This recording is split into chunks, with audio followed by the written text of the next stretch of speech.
Made in India, made by India, made by Indians. जी हां, अब इसी मंत्र के साथ एनिमेशन और गेमिंग की दुनिया में भारत नई क्रांति के रास्ते पर है। और ये एक ऐसी क्रांति है, ये एक ऐसी नई दुनिया है जिस पर आगे आने वाले वक्त में भारत राज करेगा। दरअसल अभी तक दुनिया में जो विदेशी कैरेक्टर, विदेशी हीरोज का जो दबदबा हुआ करता था, अब इन पर बड़े बड़े बजट्स की फिल्में भी बनी हैं और भारत में भी ये लोकप्रिय रही हैं। हम बात एनिमेशन और गेमिंग की कर रहे हैं और एनिमेशन गेमिंग के साथ साथ एनिमेशन और गेमिंग के कैरेक्टर्स की भी कर रहे हैं। और इंग्लिश में या जो पश्चिमी सभ्यता थी या अमेरिका के जो कैरेक्टर्स थे या चीन के भी जो कैरेक्टर्स थे, वो देखने में हमें मिला करते थे कार्टून्स में। और अब तस्वीर बदलती जा रही है। अब तस्वीर ऐसी बदल रही है कि भारत के कैरेक्टर्स भी लोगों को खूब पसंद आ रहे हैं, विदेशों में पसंद आ रहे हैं। और यही एनिमेशन और गेमिंग की दुनिया में भारत के बढ़ते कदम को बता रहा है, जता रहा है कि किस तरीके से गेम चेंजर साबित हो सकते हैं। दरअसल पीएम मोदी ये चाहते हैं कि अब भारत के अपने जो कार्टून कैरेक्टर्स हैं, जिस तरह से छोटा भीम की आप बात कर लीजिए, कृष्णा की बात कर लीजिए, हनुमान या बालवीर हनुमान, जी हाँ, और मोटू पतलू वही मोटू पतलू जो बचपन में आप या आपके मम्मी पापा कॉमिक्स में पढ़ा करते थे। मोटू पतलू के कैरेक्टर, उनको कार्टून में भी हमने देखा। ये कैरेक्टर्स विदेशों में खूब मशहूर हो रहे हैं, खूब पसंद किए जा रहे हैं। अब इसको और भी ज्यादा विस्तार मिले, जी हाँ, क्योंकि जिस तरह से पसंद ये किए जा रहे हैं, इसको विस्तार मिले। भारत की क्या संस्कृति है, क्या परंपरा है, किस तरह कैरेक्टर्स भारत के एक सकारात्मक संदेश देते हैं, ये दुनिया देख रही है, दुनिया समझ रही है इस बात को।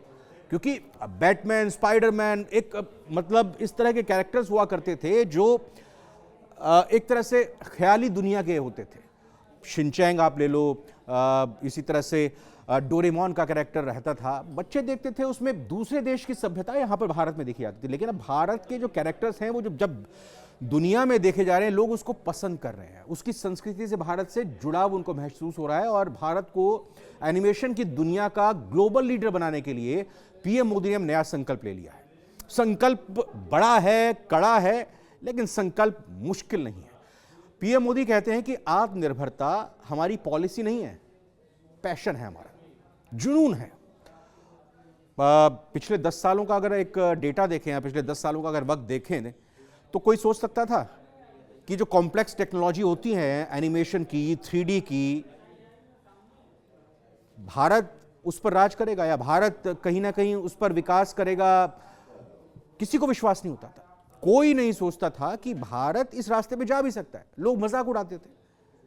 लेकिन आज वही लोग समय के साथ साथ देश की सफलता को लेकर अचंभे में पड़ गए हैं। और न सिर्फ अचंभे में पड़े हैं, बल्कि उनके अंदर बहुत कॉन्फिडेंस भी आ रहा है। स्मार्टफोन की बात हो, सिनेमा की हो, गेमिंग कंसोल होता है जो वीडियो गेम खेलते हैं, वर्चुअल रियलिटी, एनिमेशन हर जगह मौजूद है। हर जगह आज की तारीख में एनिमेशन की मौजूदगी है। और ये दुनिया में भारत, यकीन मान लीजिए, क्रांति करने की राह पर है। भारत के गेमिंग स्पेस का भी बहुत तेजी के साथ विस्तार हो रहा है और इंडियन गेम्स भी इन दिनों दुनिया भर में पॉपुलर हो रहे हैं। हमने पहले भी जिक्र किया। और एनिमेशन की दुनिया में जो मेड इन इंडिया है और मेड बाय इंडियंस, ये मंत्र छाया हुआ है। मोदी सरकार ने एक्चुअली किया क्या है वो भी जानना जरूरी है। कितना स्कोप है, कितनी नौकरियां मिल रही हैं, और क्या आगे आने वाले दुनिया में एक बड़ा दर्जा भारत इसमें हासिल कर सकता है। बात करते हैं कि करके मोदी सरकार की तरफ से दरअसल एनिमेशन की बात हो या विजुअल इफेक्ट्स की, गेमिंग की बात हो, कॉमिक्स की हो या एक्सटेंडेड रियलिटी की बात हो, भारत को लीडर बनाने के लिए national centre of excellence for animation को मंजूरी दे दी गई है। अब ये national centre of excellence for animation क्या है? ये एक ऐसा प्लेटफॉर्म होगा जहां पर बढ़ती टेक्नोलॉजी के साथ साथ भारत इस फील्ड में ग्लोबल हब बन सके। यहां पर टैलेंट आएगा, स्किल डेवलप करेगा, देखेगा किस तरह से आगे दुनिया में चल रहा है और दुनिया को अपने तरीके से चलाएगा। आप याद कीजिए 15 अगस्त की, पिछले 15 अगस्त की, मतलब या इसी साल के 15 अगस्त की बात, लाल किले पर जब प्रधानमंत्री ने देश के नाम संबोधन दिया तो उन्होंने गेमिंग का जो बढ़ता हुआ कल्चर है उसकी चर्चा की थी।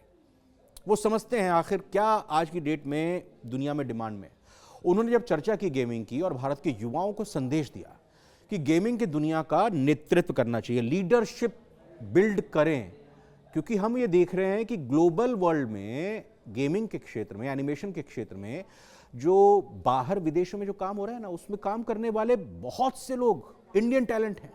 अब ये तो हम सभी जानते हैं, जितनी भी बड़ी बड़ी अमेरिका की कंपनीज हैं वहाँ पर सीईओज नेतृत्व करने वाले भारत के, अब ये गेमिंग और एनिमेशन में भी भारत का ही टैलेंट वहाँ पर काम कर रहा है।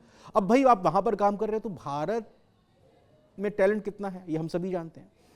और यहाँ पर अगर ये एकजुट होकर सब लोग काम करने लगे तो फिर बस मैं क्या कहना चाह रहा हूं आप समझ गए होंगे। दरअसल आत्मनिर्भर भारत हर सेक्टर में कमाल कर रहा है और पीएम ने यह भी कहा है कि एक समय मोबाइल फोन इंपोर्ट करने वाला भारत आज दुनिया में एक बड़ा प्रोड्यूसर बन गया है। प्रोडक्शन यहां हो रहा है। कभी दुनिया में सबसे ज्यादा डिफेंस का सामान खरीदने वाला भारत आज 100 से ज्यादा देशों को एक्सपोर्ट कर रहा है। बड़ी संख्या है। स्पेस टेक्नोलॉजी में आप देखिए भारत आगे बढ़ रहा है। आत्मनिर्भर भारत अभियान एक जन अभियान आज की डेट में बन चुका है, अगर हम ये कहें तो गलत नहीं होगा। ये आंकड़ों की भी अगर बात करें, वैसे आंकड़ों के जरिए समझाना बहुत ज़रूरी हो जाता है ताकि पता चल सके कितना पोटेंशियल है एनिमेशन और गेमिंग के सेक्टर में। कैसे भारत गेमिंग इंडस्ट्री का लेवल अप कर सकता है, एक बॉस्टन कंसल्टेंसी की रिपोर्ट को मैं यहां पर कोट करना चाहूंगा। इसकी रिपोर्ट के मुताबिक गेमिंग इंडस्ट्री का जो सालाना रफ्तार है, जो ग्रोथ कर रही है 38% की रफ्तार से आगे बढ़ रही है। अमेरिका में, मैं 38% इंडिया की बात कर रहा हूं, अमेरिका की बात करें 10% है, चीन की बात करें 8% है। तो आप अंदाजा लगाइए भारत में 38% की रफ्तार से ये गेमिंग इंडस्ट्री आगे बढ़ रही है, ये एनिमेशन की इंडस्ट्री आगे बढ़ रही है। साफ है, साफ फर्क महसूस हो रहा है कि भारत अभी टॉप स्कोरर है, भारत आगे चल रहा है सबसे।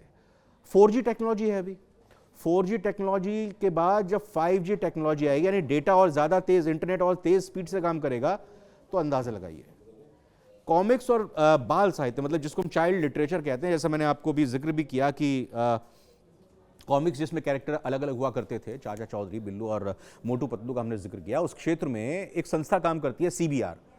वो ये कह रही है कि भारत में कॉमिक्स का बाजार 1100 करोड़ रुपए का है सालाना, 1 ईयर का। और जो भारतीय हिंदी कॉमिक्स है ना, मतलब जो इंडिया के ही कैरेक्टर्स हैं, सिर्फ 10-12 करोड़ का उनका योगदान है। अब कहाँ 1100 करोड़, अब कहाँ इंडिया का 10-12 करोड़, यानी कि एक बड़ा जो इसमें शेयर है वो विदेशों की या जो बाहर की जो लिटरेचर है उसका शेयर है। और इस इंडस्ट्री में भारत को टॉप पर पहुंचाने के लिए पीएम मोदी अब खुद एकदम एक्टिव मोड में आ चुके हैं। इसी साल प्रधानमंत्री नरेंद्र मोदी ने भारत की गेमिंग कम्युनिटी के कुछ लोगों से, याद कीजिए, मुलाकात की थी, बात की थी, समझा था कि वो कैसे कर रहे हैं, क्या उनकी अपेक्षाएं हैं। 7 टॉप गेमर्स थे, 7 टॉप गेमर्स जिनसे प्रधानमंत्री ने मुलाकात की और खुद भी कुछ गेम्स उनके साथ ट्राई किए। और टॉप गेमर्स के साथ ऑनलाइन गेमिंग इंडस्ट्री के भविष्य और उनके चैलेंजेस क्या है, फ्यूचर क्या है, इसके बारे में उन्होंने उनसे बात की थी। इस मुलाकात के बाद जो गेमर्स थे उन्होंने कहा था प्रधानमंत्री को कि बहुत इसमें स्कोप है, बहुत पोटेंशियल है। और प्रधानमंत्री का ये विजन जो है ऑनलाइन गेमिंग में, ये बड़ी बात नहीं, एक क्रांति ला सकता है और लाने जा रहा है। और इसका स्कोप, इसका जो ग्राफ तेजी के साथ आगे बढ़ रहा है वो साफ तौर पर इसको दर्शा रहा है। एनिमेशन की बात कर लो, विजुअल इफेक्ट्स की बात कर लो, गेमिंग और कॉमिक्स की बात कर लो। अगर हम शॉर्ट फॉर्म में बात करें आज की डेट में, इसको हम AVGC बोलते हैं। और यह आज दुनिया में सबसे तेजी के साथ बढ़ता हुआ बाजार है। 455 मिलियन से ज्यादा गेमर्स के साथ, छोटी मोटी ये 455 मिलियन आप समझ सकते हैं, 1 मिलियन में 10 लाख होते हैं। 455 मिलियन, इससे भी ज्यादा गेमर्स के साथ भारत और चीन के बाद ग्लोबली दूसरा सबसे बड़ा गेमिंग मार्केट, यानी चीन पहले पे, भारत दूसरे पे।